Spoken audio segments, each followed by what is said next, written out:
ওম নমো ভগবতে বাসুদেবায়। জয় শ্রীকৃষ্ণ। রাধে রাধে। বন্ধুরা, আজ 15ই ভাদ্র, পহেলা সেপ্টেম্বর, সোমবার। আজকের দিনে সম্পন্ন হচ্ছে তাল নবমী, যার অর্থ তালের তৈরি যে কোনো প্রকার খাবার আজকের দিনে ভগবানের উদ্দেশ্যে নিবেদন করতে হয়। এর পাশাপাশি অনেক বাড়িতেই যারা শ্রী শ্রী অনুকূল ঠাকুর চন্দ্রের ভক্ত, তারা আজকের দিনে তার বিশেষ রূপে পূজা সম্পন্ন করে থাকেন। কারণ ভক্তদের বিশ্বাস, আজ এই তাল নবমীর দিনে তার শুভ আবির্ভাব ঘটে। আর শ্রী শ্রী অনুকূল ঠাকুর চন্দ্র তাল খেতে অত্যন্ত পছন্দ করতেন, তাই তার উদ্দেশ্যে আজকের দিনে ভক্তরা তাল নিবেদন করে থাকেন।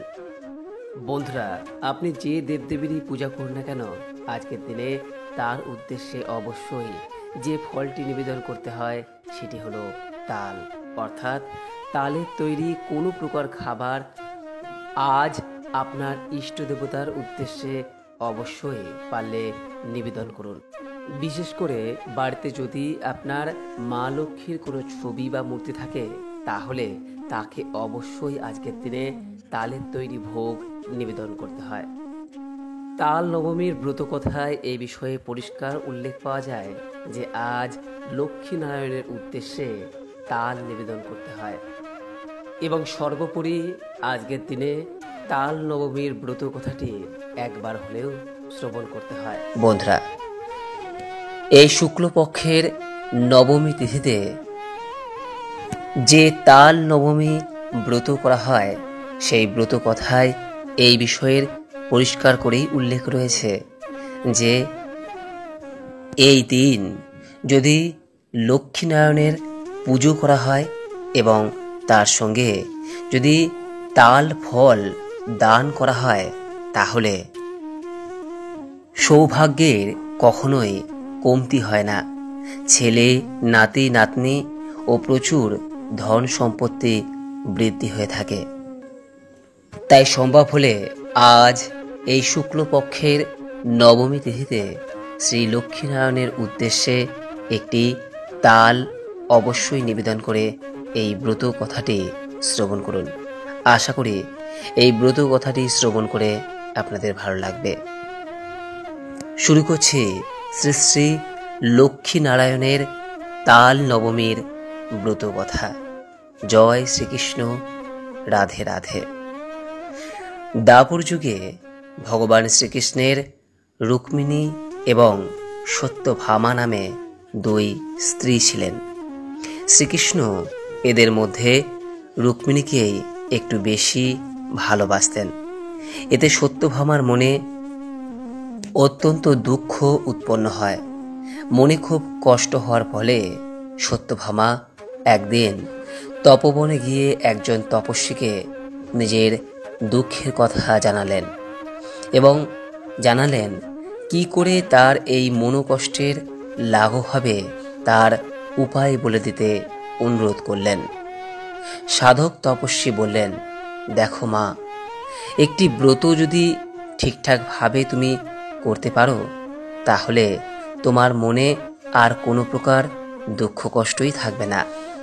সত্যভামা তখন বললেন, আপনি আমাকে সেই ব্রতের নিয়ম বলে দিন, আমি সেই ব্রত নিশ্চয়ই পালন করব। তপস্বী বললেন, ব্রতটির নাম হল শ্রী লক্ষ্মীনারায়ণের তাল নবমী ব্রত। ভাদ্রপদ মাসের শুক্লপক্ষের নবমী তিথিতে খুব নিষ্ঠার সঙ্গে সকাল সকাল লক্ষ্মীনারায়ণের পুজো করবে এবং ব্রতটি তাল নবমী ব্রত বলে এই ব্রতে তাল ফল দান করা বিশেষ প্রয়োজন।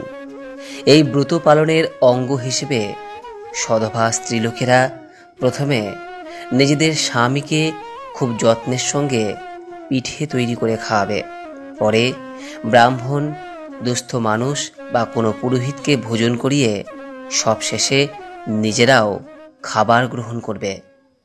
9 বছর যদি সঠিক নিয়মে আর নিষ্ঠার সঙ্গে এই ব্রত পালন করতে পারো, তাহলে ছেলে, নাতি, নাতনি এবং প্রচুর ধন সম্পত্তি বৃদ্ধি হয়ে থাকে। সৌভাগ্যের কখনোই কমতি হয় না। তপস্বীর কাছ থেকে এই সব কথা শুনে সত্যভামা বাড়িতে ফিরে এসে তপস্বীর কথা মতো 9 বছর ধরে অত্যন্ত নিষ্ঠা ও ভক্তির সঙ্গে এই তাল নবমীর ব্রত পালন করলেন। তার ব্রত উদযাপন হওয়ার সময় স্বয়ং নারায়ণ তার কাছে এলেন এবং বললেন, এতদিনে তোমার দুর্ভাগ্যের দিন শেষ হলো। আমি তোমায় বর দিচ্ছি, তুমি সৌভাগ্যবতী হয়ে খুব সুখে শান্তিতে দিন কাটাবে। সেই থেকে সত্যভামার মনে আর কোনো প্রকার দুঃখ রইল না। শ্রীকৃষ্ণের প্রেম ও ভালোবাসা পেয়ে তিনি দিন কাটাতে লাগলেন। এইভাবে সত্যভামার মুখে এই তাল নবমীর ব্রত কথা চারিদিকে ছড়িয়ে পড়ল। একে একে সকল সধবা স্ত্রীরাই এই ব্রত প্রত্যেক বছর ভাদ্রপদ মাসের শুক্লপক্ষের নবমী তিথিতে করতে শুরু করলেন এবং লক্ষ্মীনারায়ণের উদ্দেশ্যে আজকের দিনে তালের পিঠে বা যে কোনো প্রকার তালের ভোগ নিবেদন করতে শুরু করলেন।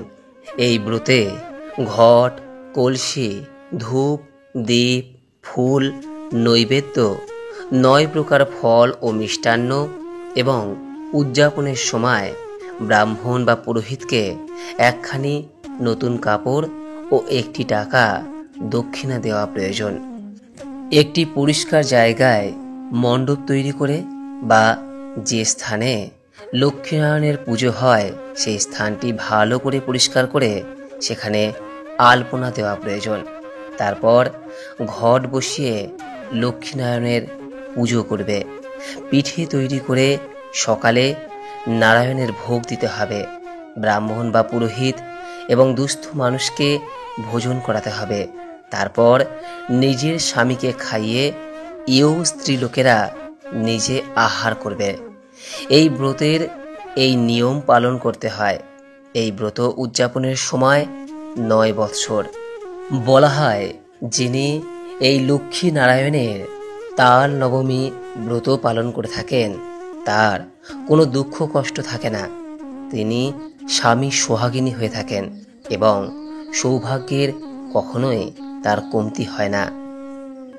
তাই বন্ধুরা, আজকের দিনে আপনি এই তাল নবমীর ব্রত পালন করুন বা নাই পালন করুন, যদি সম্ভব হয় অবশ্যই লক্ষ্মীনারায়ণের উদ্দেশ্যে একটি তালের পিঠে বা তালের যে কোনো প্রকার ভোগ অবশ্যই পারলে নিবেদন করুন এবং লক্ষ্মীনারায়ণের উদ্দেশ্যে একটি ঘিয়ের প্রদীপ প্রজ্বলন করে এই তাল নবমীর ব্রত কথাটি শ্রবণ করুন। আশা করি দর্শক বন্ধুরা এই ব্রত কথাটি শ্রবণ করে আপনাদের ভালো লেগেছে। ভালো লেগে থাকলে অনুগ্রহ করে লাইক করবেন, পারলে শেয়ার করবেন। মা লক্ষ্মী এবং শ্রী নারায়ণের কৃপায় সকলের দুঃখ কষ্ট দূর হোক এবং সৌভাগ্য সমৃদ্ধি বৃদ্ধি পাক, এই কামনা করে আজকের মতো এই ভিডিওটি এখানেই শেষ করলাম। নমস্কার, ধন্যবাদ। ঈশ্বর আপনার মঙ্গল করুক। জয় মা লক্ষ্মী।